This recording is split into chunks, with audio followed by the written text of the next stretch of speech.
आज मैं एक बहुत ही स्पेशल कहानी सुनाने वाली हूँ। पता है किसके बारे में?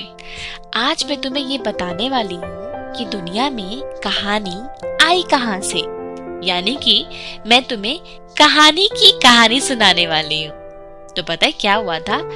बहुत साल पहले सारी कहानियां लकड़ी के एक बड़े से बक्से के अंदर बंद थी और वो लकड़ी का बक्सा था दूर आसमान में कहीं ऊपर गॉड के पास। गॉड, भगवान, अल्लाह, जिस भी नाम से तुम बुलाते हो, उनके पास वो बॉक्स था और नीचे अर्थ पे लोगों के पास कोई भी कहानी नहीं थी। तो लोग बहुत सैड थे। उनमें से कुछ लोग एक स्पाइडर के पास गए। वो स्पाइडर बहुत इंटेलिजेंट था।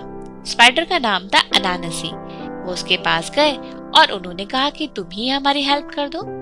अनानसी ने सोचा, ठीक है, मैं कोशिश करता हूँ गॉड से बात करने की। अनानसी ने अपना वेब फैलाया आसमान की तरफ और फिर उस वेब को पकड़ते पकड़ते वो ऊपर आसमान में पहुंच गया। आसमान में पहुंचने के बाद उसने गॉड से बोला कि क्या आप मुझे कहानियां दे दोगे? नीचे लोग बहुत परेशान हैं। ये सुन के गॉड बहुत जोर से हंसे।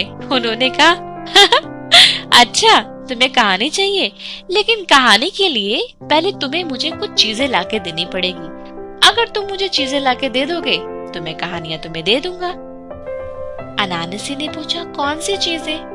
गॉड ने कहा, देखो, मुझे 3 चीजें चाहिए। पहली, मुझे एक बड़ा सा लियोपार्ड यानी कि तेंदुआ चाहिए जिसके दांत बहुत ही शार्प हो। दूसरा, मुझे खूब सारी हनी बी चाहिए, मैं ताकि उसको अपने पास रख सकूं। और तीसरा, मुझे एक बहुत बड़ा स्नेक चाहिए, सांप। तो मुझे अगर ये तीनों चीजें लाके दे दोगे तो मैं कहानियां तुम्हें दे दूंगा। ये बोल के गॉड थोड़ा सा हंसे क्योंकि उनको लग रहा था कि एक स्पाइडर ये तीनों चीजें कैसे ला सकता है।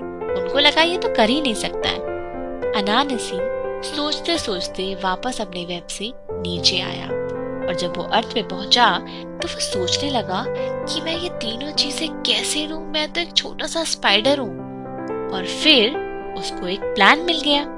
वो जंगल में गया और एक जगह जाकर उसने एक बड़ा सा गड्ढा खोद दिया और उस गड्ढे को उसने ढक दिया खूब सारी डालियों से और मिट्टी से। वो गड्ढा ऐसा था कि दिखाई नहीं देता था। उसको लगा कि रात में अगर कोई लियोपार्ड यानी कि तेंदुआ वहां से निकलेगा तो वो पक्का उसमें गिर जाएगा। और फिर वो अपने घर गया, खाना खाया, सो गया। जब सुबह उठ के वापस वो गया उस जगह पे तो सच में उसमें एक बड़ा सा तेंदुआ फंसा हुआ था और वो बाहर निकलने की कोशिश कर रहा था लेकिन निकल नहीं पा रहा था। अनानसी ने बाहर खड़े होके बोला, क्या तुम्हें हेल्प चाहिए? मैं तुम्हें हेल्प दे सकता हूँ। तेंदुआ ने बोला, हाँ, उसको हेल्प चाहिए बाहर निकलने के लिए। फिर अनानसी ने एक बड़ी सी डंडी ली और उसको नीचे डाल दिया। वो काफी मजबूत थी, बहुत बड़ी सी लकड़ी जैसे थी। उसने बोला कि तुम इस लकड़ी के ऊपर लेट जाओ, मैं अपना वेब इसके ऊपर डाल देता हूँ और फिर मैं अपने वेब के सहारे तुमको ऊपर खींच लूंगा। फिर तेंदुआ उस बड़ी सी लकड़ी के ऊपर सीधा लेट गया। अनानसी ने अपना वेब और जाला निकाला और फट से उसके ऊपर लपेट दिया। तेंदुआ लकड़ी से लगा हुआ था और उसके ऊपर फिर पूरा का पूरा जाला लिपट गया। फिर अनानसी ने उसको ऊपर खींचा और ऊपर खींचते ही उसने फटाफट उसको ऊपर आसमान में गॉड की तरफ ले गया अपने साथ। और फिर उसने गॉड को बोला, ये लो, आपने पहली चीज मांगी थी, मैंने दे दी। गॉड हैरान हो गए कि अरे वाह, ये इतनी जल्दी लेकर के भी आ गया। उसने बोला, अच्छा ठीक है, ये तो एक ही चीज है, बाकी की 2 चीजें भी तो मुझे चाहिए। जब तुम मुझे दोनों चीजें ला करके दोगे तभी मैं तुम्हें कहानियां दूंगा। अब अनानसी नीचे गया। अब उसको दूसरी चीज लानी थी, जो क्या थी? खूब सारी हनी बी। अनानसी ने सोचा, मैं तो एक छोटा सा स्पाइडर हूँ, मैं इतनी सारी हनी बी कैसे लेकर के आऊंगा? पर उसके पास एक प्लान था। उसने क्या किया, एक बड़ी सी बनाना लीफ ली एक हाथ में और दूसरे हाथ में उसने एक बड़ा सा मटका लिया और मटके में थोड़ा सा पानी डाल दिया और फिर वो जगह ढूंढने लगा जहां पर हनी बीज का घर था। यानी कि जहाँ पर उनका छत्ता था। वहां जाते ही पास में उसने जल्दी से मटके में जितना पानी था उनके छत्ते के ऊपर डाल दिया। ये देखकर घबरा गई सारी हनी बीज और झट से वो बाहर निकलने की कोशिश करने लगी। तो फिर अनानासी ने उनके घर के ऊपर वो बड़ा सा बनाना लीफ रख दिया ताकि वो ऊपर की तरफ नहीं उड़ पाए। और हनी बी जब बाहर निकल के भागने की कोशिश कर रही थी तो अनानासी बोला, बाहर बारिश हो रही है, तुम मत जाओ, रुको रुको, मैं तुम्हें बचाता हूँ। तुम ऐसा करो, मेरे इस मटके के अंदर घुस जाओ, इसके अंदर कोई भी बारिश नहीं है। मक्खियों ने फटाफट ये बात सुनी और वो झट से उसके मटके के अंदर घुस गई। और फिर अनानासी ने उस मटके के मुंह को बंद कर दिया अपने जाल से, वापस से पूरा लपेटा। और फिर बताओ क्या किया होगा? ले गया वो उसको भी गॉड के पास। अब गॉड ने देखा, तुम तो दूसरी चीज भी ले आए। मुझे नहीं लगता था कि एक छोटा सा स्पाइडर इतना काम कर सकता है, लेकिन अभी तीसरी चीज बाकी है।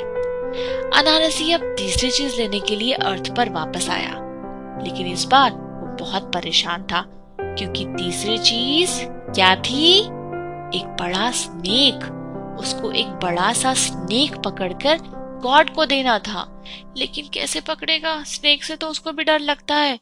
वो अपने घर पे गया, उसने अपनी वाइफ के साथ डिस्कस किया, फिर उन्होंने मिलकर एक और प्लान बनाया। वो दोनों उस जगह पे गए जहाँ पर स्नेक रहता था और वहाँ पर जोर जोर से बातें करने लगे।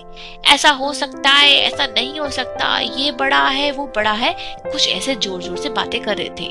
उनकी आवाज सुनकर एक स्नेक बाहर निकला और सुनने की कोशिश करने लगा कि ये लोग क्या बातें कर रहे हैं। और थोड़ी देर बाद स्नेक ने पूछा, तुम लोग क्या बात कर रहे हो?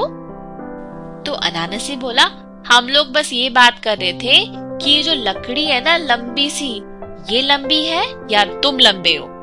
स्नेक बोला, ये मेरे से लंबी है, मैं दिखाता हूँ तुम्हें, मैं ज्यादा लंबा हूँ, देखो मैं कितना लंबा सांप हूँ। और ये बोलते हुए जमीन पे जहाँ पर एक लंबी सी लकड़ी रखी हुई थी, स्नेक उसके साथ में बिल्कुल लेट गया और बोलने लगा, ये देखो, और अब बताओ, मैं लंबा या फिर लकड़ी लंबी? बस इतने से समय की जरूरत थी। अनानासी ने फट से अपना वेब निकाला, जाल निकाला और फटाफट सांप को उस लकड़ी के साथ लपेट दिया। टुक टुक टुक टुक टुक टुक टुक टुक। अब सांप को पता ही नहीं चला और वो पूरा अंदर ही बंद हो गया। फिर अनानासी ने उसको भी उठाया और वो ऊपर गॉड के पास उसको ले गया और बोला, ये लो, आपने मुझसे 3 चीजें मांगी थी, मैंने आपको 3 चीजें दे दी, अब तो दे दो मुझे कहानियों का बक्सा। गॉड हैप्पी हो गए कि उसने प्लान लगा करके 3 बड़े बड़े काम कर लिए थे। उन्होंने कहा, ठीक है, मैं तुम्हें अब कहानियों का बक्सा दे देता हूँ। अनानासी ने हैप्पी हैप्पी उस कहानियों के बड़े से बक्से को उठाया और फिर वो अर्थ पर ले आया। जब वो अर्थ पर ले आया तो उसको लगा कि ये बक्सा मैं रख के क्या करूंगा, ये बक्सा तो सबका होना चाहिए। तो उसने फट से उस बक्से को खोला और उसमें जितनी भी कहानियां थी सबको बांट दी। कुछ एनिमल्स को दे दी, कुछ बर्ड्स को दे दी, कुछ लोगों को दे दी, कुछ नदी को दे दी, पहाड़ को दे दी। उसको जो भी मिला उसने सबको वो कहानियां बांट दी। और पता है, तब से इस पूरी दुनिया में कहानियां आ गई। चलो, तो कम से कम इस बात पे हमें उस अनानासी को हैप्पीली थैंक यू बोलना चाहिए। थैंक यू अनानासी, तुम्हारी वजह से हमारे पास इतनी सारी कहानियां आ गई हैं। तो अब तुम्हें पता चला कि इस दुनिया में कहानी दरअसल आई कहां से थी।